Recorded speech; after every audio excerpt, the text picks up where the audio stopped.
Bonjour à tous. C'est Trading avec vous. Donc là, je vais revenir sur le BTC. Je n'ai pas fait de vidéo de suivi pour l'instant. Donc on va revenir dessus. Donc on a ici par rapport aux 24 000 $, 24 700, cette accélération haussière qui s'est fait en 1, 2 temps. Ensuite, on a une phase ici de latéralisation. Sur cette phase de latéralisation, on a ici une première secousse. Donc une descente ici puissante. Ensuite, on a cette phase de manipulation qui est venue chercher ici la liquidité en haut de cette zone d'accumulation. Donc, une manipulation ici, on a pris l'argent et ensuite on a fait une grosse secousse baissière. D'accord? Et là, ensuite, on est descendu en escalier. Donc, cette descente en escalier, on appelle ça un complexe pullback. Donc, on a fait un complexe pullback qui est une structure de rotation pour revenir ici vers le haut. Donc, idéalement, bien sûr, est de faire un complexe ici, pullback ici, une structure de rotation, revenir ici dans une zone ici où il y a de l'argent, et ensuite continuer sur l'order flow qui est ici pour l'instant baissier. Ok, car on a une secousse ici, une grosse secousse ici, et on a de la liquidité qui nous attend ici. Et on a une belle poche de liquidité par rapport à ce price delivery qui est ici. Donc première explication sur ce graphique-là, sur ce genre de pattern, on va pas dire ça un pattern, ce genre de configuration sur l'analyse du prix. Une latéralisation, une manipulation, suivie d'un complexe pullback, suivi d'une structure de rotation. Donc le prix redescend ici, descend et remonte pour ensuite aller chercher de la liquidité dans de la force, soit dans un déséquilibre, soit dans un price delivery, soit également dans des bougies. Et ensuite effectuer une baisse vers une zone où il y a beaucoup plus de liquidité qu'ici, comme ces niveaux-là. Donc voilà la première explication sur ce mouvement de prix. Ensuite, on va aller ici sur le mouvement par rapport aux 15 000 $. Je vous ai fait un petit résumé, je l'ai envoyé sur Twitter. Donc sur les 15 000 ici, vous avez une phase d'accumulation. Donc cette phase d'accumulation suivie d'une phase d'expansion. Donc cette phase d'accumulation a provoqué cette phase d'expansion. Ensuite, ici, on a une réaccumulation. Vous remarquez ici sur cette réaccumulation qu'il manque normalement un niveau, qu'il manque une dernière baisse.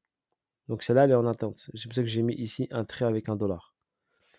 Que ça, c'est une liquidité en attente. La liquidité des 19 549 qui sera prise prochainement. Pas tout de suite, mais prochainement. Donc elle est en attente. OK? Ce qui provoquera, par exemple, ici, vous avez un SCAR, un STB. On n'a pas eu de spring, donc ça, c'est de la liquidité en attente. On n'a pas eu un retest ici de la zone. Regardez bien, le prix n'est jamais revenu dans cette poche de liquidité entre 23,8 et 19,5. Donc là, ici, il y a une grosse poche de liquidité.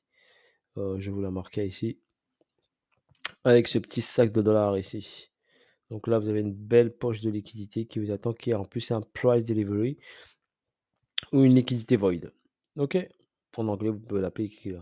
Ici, on a après cette manipulation et cette réaccumulation, une expansion. Normalement, derrière cette expansion, on a une phase de distribution qui se met en place. On remarque bien que cette phase de distribution se dessine. D'accord? Se dessine progressivement. OK? Et qui va finir à un moment ou à un autre dans une zone de supply. Donc cette zone de supply qu'on connaît tous, qui est entre 35 000 $, on va dire entre 35 000 et 48 000. Cette grosse poche de liquidité, cette grosse supply où on pourrait finir notre distribution. Donc on sait que cette distribution ici a débuté à partir de cette expansion, donc cette expansion haussière ici, d'accord? Sur cette expansion haussière, on a un arrêt de la tendance ici, donc on peut matérialiser cet arrêt de tendance ici. Donc cet arrêt de tendance par ici un baissier, exemple, hein, donc on va le matérialiser ici par un baissier. Donc un baissier ici. Ensuite, on a une descente ici, d'accord, qui est potentiellement bien sûr notre AR. Donc pour le différencier avec les autres, je vais le mettre en vert.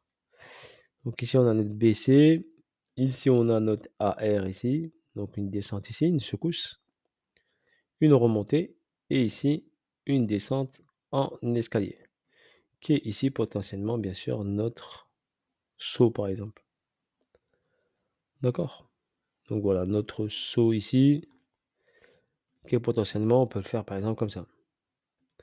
Et potentiellement, bien sûr, qu'est-ce qu'on a ici?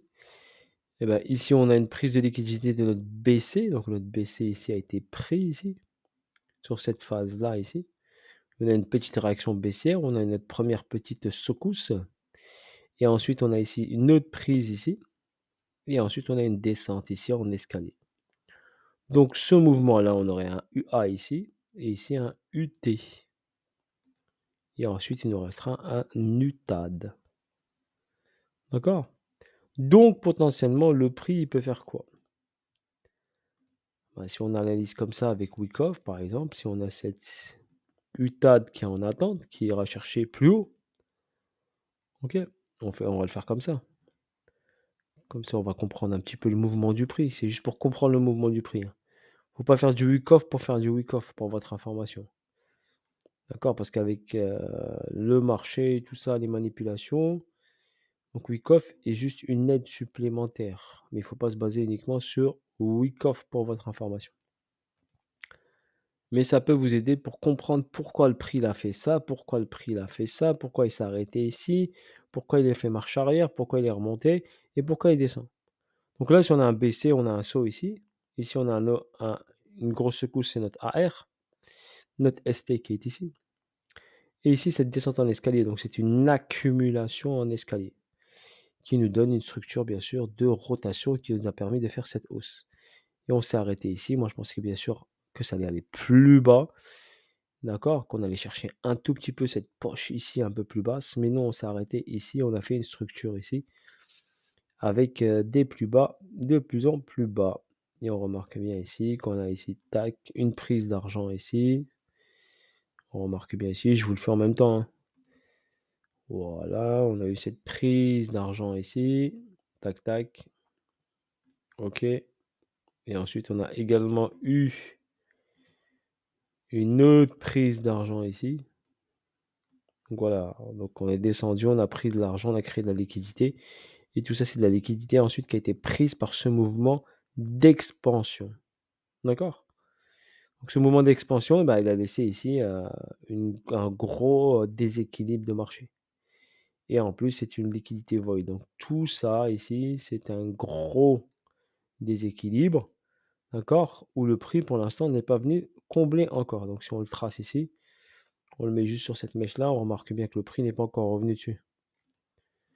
OK? Et vu que c'est un price delivery, normalement, le prix, il doit carrément tout prendre. Donc on a un retour fort probable sur les 26 400 $. Voilà pour votre information. Ici, qu'est-ce qu'on a si on part en H4 ici? Je vais regarder juste là. Hop, on a fait 8 minutes. Ouais, j'ai le temps encore. Donc là, en H4, qu'est-ce qu'on a ici?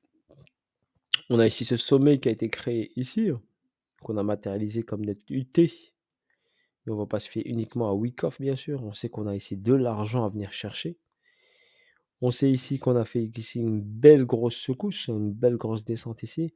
Et ensuite, le prix est descendu en escalier, tout en prenant la liquidité à chaque fois. Donc, il crée un plus bas, il remonte, il prend.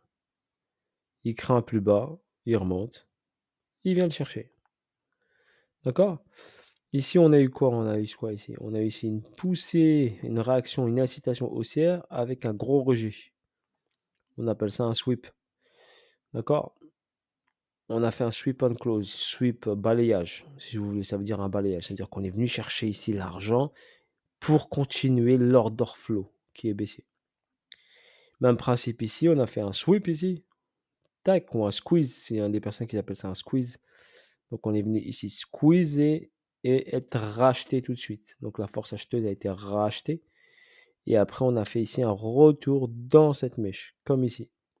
Qu'est-ce qu'il vient de faire ici? Il a fait la même chose qu'ici. Il est revenu ici dans les 50% de cette mèche. OK? Et ensuite, il est monté. Et ici, il a fait pareil. Il est venu dans les 50%, d'accord, de cette mèche. Je l'ai montré sur Twitter, donc c'est pour ça que je vous le fais en vidéo, comme ça vous allez comprendre. Ici, on a quoi ici? Potentiellement, sur cette descente, ici, on a quoi? On a une belle réaction ici. Donc là, on a un SCAR, par exemple. Donc on a un début d'accumulation ici, qu'on peut matérialiser. Et ici, on a un ST qui vient prendre l'argent ici du AR. Donc ça ressemble à une accumulation de type Wyckoff. mais on ne traite pas uniquement avec Wyckoff. OK? Mais on peut s'en inspirer pour comprendre le mouvement du prix. Voilà comment il faut utiliser Wyckoff. OK? Mais il faut rester toujours vigilant. D'accord? Il ne faut pas faire du 100% Wyckoff. OK? Voilà, si vous avez des questions ou pas de questions, n'hésitez pas en commentaire à me les laisser. Donc là, au niveau du mouvement, on a quoi ici? On a un beau petit piège retail. On a une cassure ici, donc un breakout de cette trendline baissière qui est l'argent. D'accord? Un retour pullback sur cette trendline. D'accord? Donc normalement, si je suis un trader habitué à trader, par exemple, les figures chartistes, et ben, ce pullback, il va être racheté. Mais le problème, c'est quand il va être racheté, et ben, on va aller plus bas. Parce qu'ici, on a une information grâce à Wyckoff. C'est que potentiellement, on peut aller faire un STB qui ira bien sûr sous le SC, donc sous 800-500, le 28-500. Donc faites attention au rachat de pullback. Sinon, si vous rachetez le pullback, vous voyez hop une petite hausse ici, d'accord? Et ben vous encaissez votre position. Parce que si vous voyez ce genre de figure qui fait ça, et ben c'est quoi ça? C'est un retour à forte probabilité vers le bas. D'accord? Donc soyez très vigilants sur ce côté-là. Voilà en ce qui concerne le BTC, d'accord? N'oubliez pas la vision globale, je vous ai dit, step by step, mais l'objectif, bien sûr, est d'aller chercher la liquidité ici, voire carrément, bien sûr, péter les 24 800, car ici, il y a de l'argent. Il ne faut pas oublier qu'ici, il y a de l'argent. On a créé cet argent, ça, tout ça, ça n'a pas été créé pour rien. On est venu ici chercher l'argent créé ici, et on va chercher l'argent qui est créé en bas. Donc faites attention, les 24 peuvent sauter. D'accord? Donc revenir ici dans cette poche de liquidité, prendre de la force pour finir. D'accord? Ou ne pas casser les 24. Donc revenir sur la zone ici. Après, on va le voir hein, au fur et à mesure, step by step. Et aller chercher ici vers le haut. D'accord? Donc step by step, pour l'instant, je ne vais pas trop aller trop loin. On est pour l'instant sur ce mouvement-là. On va te concentrer sur ce mouvement-là et on verra au fur et à mesure. Vous ferez des petites vidéos explicatives au fur et à mesure du temps, dès que le mouvement du prix aura bougé. Donc voilà, vous avez compris, j'espère, ce mouvement qui est en préparation. Faites très attention à ce pullback trendline. Ok, sur ce, bonne soirée à vous tous. Je vous dis à bientôt pour de nouvelles vidéos et de nouvelles aventures. Seed Trading était avec vous. Allez, salut tout le monde. Ciao, ciao.